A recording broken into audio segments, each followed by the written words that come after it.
I'm Danny, welcome back to Geek Dogs and DID. Today we're breaking the stigma about mental health and professionalism.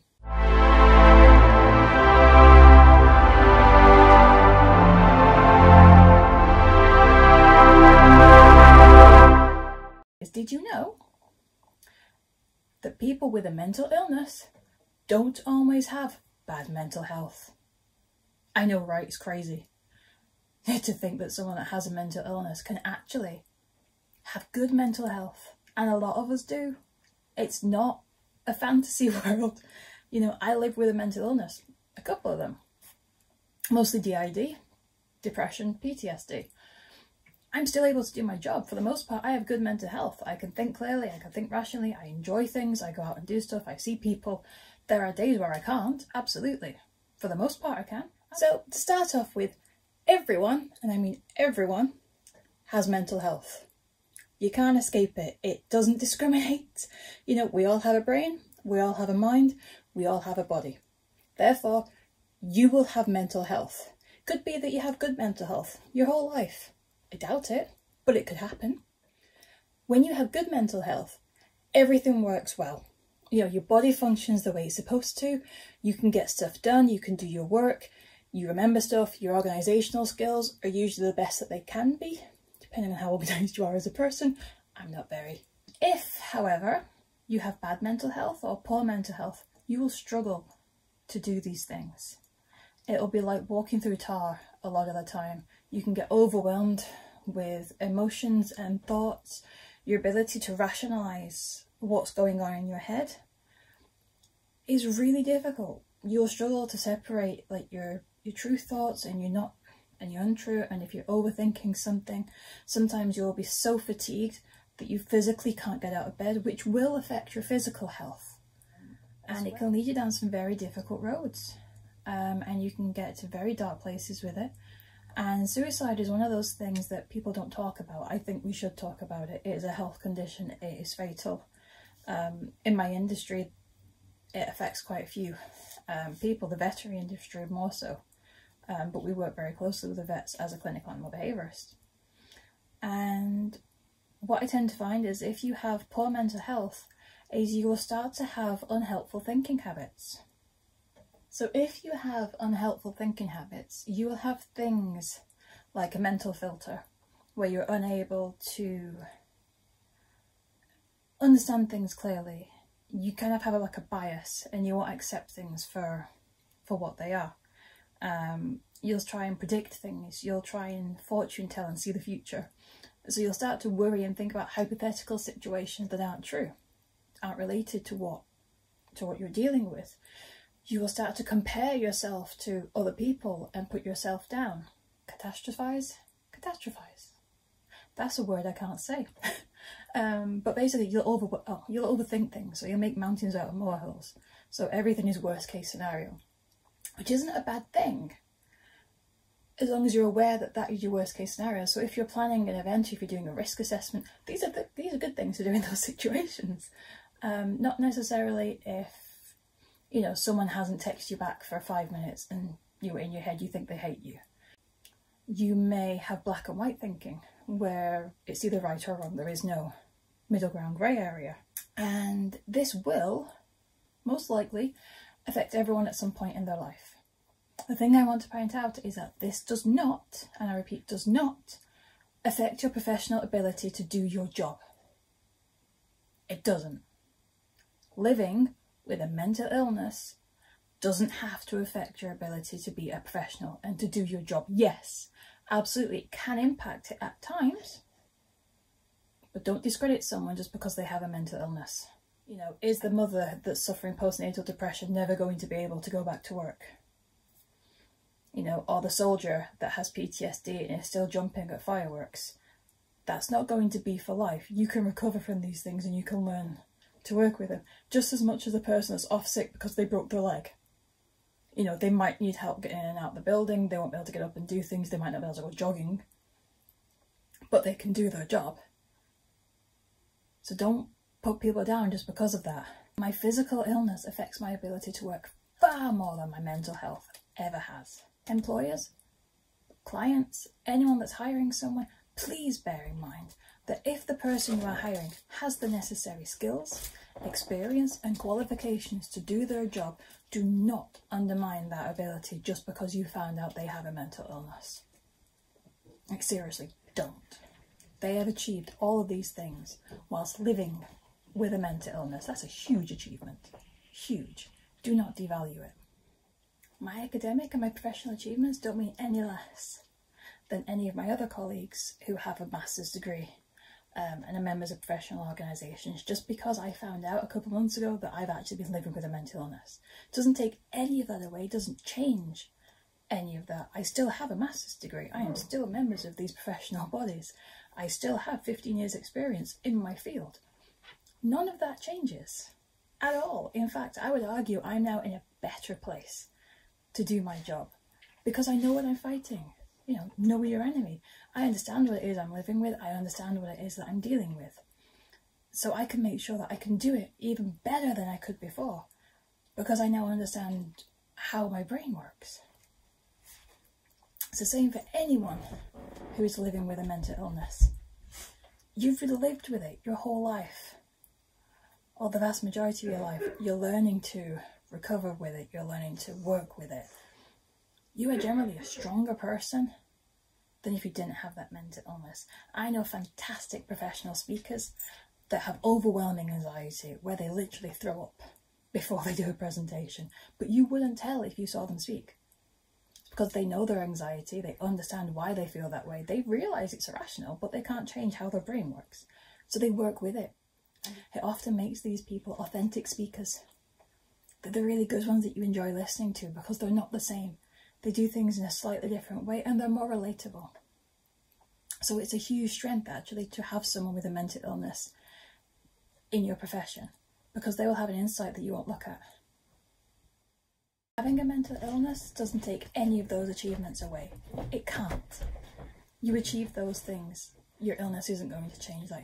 It's not going to suddenly stop you from being the person that you are, or take away your academic achievements or your professional experience. It can't do that. In my opinion, what stops you from being a professional and will discredit you is if you have a mental illness, you are in poor mental health and you are not doing anything about it. Then you can be negligent and you probably shouldn't be working. However, just because you have a mental illness does not mean that you are there. And this is where your professional accountability comes into play. Everyone, every day when you go to work, you have your own assessment. Am I able to do my job today? For the most part, yeah. Some of us can go, oh, I'm feeling a bit rough, but yeah, I can push through. I'm feeling a bit rough, I might need to do X, Y, and Z, or I need to increase my self-care. Self-care for the win! Sometimes the support we need is the equivalent of handing a pair of left-handed scissors to someone that's left-handed.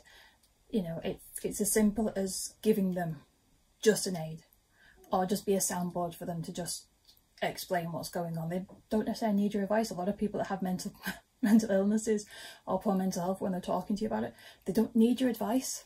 They just need to get it off their chest. Of course, there are exceptions, and there are people that have mental illnesses or poor mental health and they shouldn't be at work. Just like with a physical illness. Sometimes there are people that live with chronic illnesses. Some days they can do their job, sometimes they can't. There's no shame in that. If you need a mental health day, take a mental health day. If you need a mental health week, take a mental health week, month, however long it is that you need. Your mental health is so important. Don't devalue it and stop the stigma around it. Don't think that they can't do the job just because you assume that they can't, because they have an illness that chances are you might not know that much about, or have only heard the stigma about it. I apologise for that noise, that is Holly. Oh. Come on. Thank you, sweetheart. This is the Labrador that doesn't always come on. Say hello to the interwebs. She's scratching her ears, sorry. So please don't think that those people are unable to do their job just because you found out that they have a mental illness. It's unnecessary prejudice, and it's not fair, and it's not right. So please don't do that. And I actually personally find that my mental illness is what makes me work as well as I do and gives me the professional. I'm able to switch into work mode And everyone has a work mode.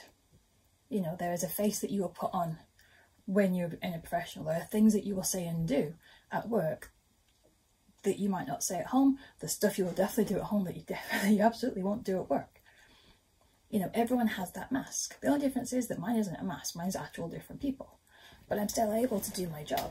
And I would argue that I'm actually better able to do my job because once I'm in a work context, I'm instantly in work mode. That changes for me. The way I think changes, the way I talk changes.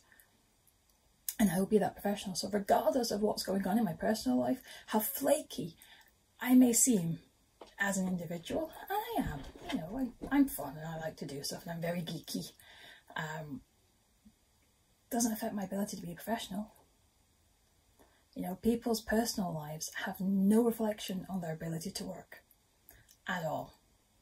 Whether you like to dance in your spare time, play sports, dress in drag, go cosplaying, spend the weekend playing Dungeons and Dragons, it's irrelevant.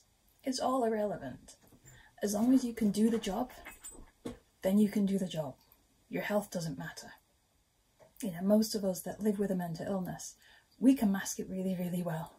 If you have anxiety, depression, borderline personality disorder, bipolar, PTSD, these people are able to suck up everything that they are dealing with, put a smile on their face, go to work and get the job done. That is amazing. You know, they have the same stresses as everyone else. You know, they're worrying about bills, the future, family drama, relationship drama, you know, pets, children. They have all those normal stresses, but they have this crippling, overwhelming bag of stuff that they carry with them. And they can still do the job. Give them the credit they deserve. This isn't a bad thing. These are really nice, really strong, amazing people. They can do the job, I promise you. Now, if you are concerned that someone you work with that has a mental illness or might have an undiagnosed mental illness is unable to do their job, talk to them. Don't talk behind their backs. Don't go and approach someone else. Talk to that person. Ask them if they're okay.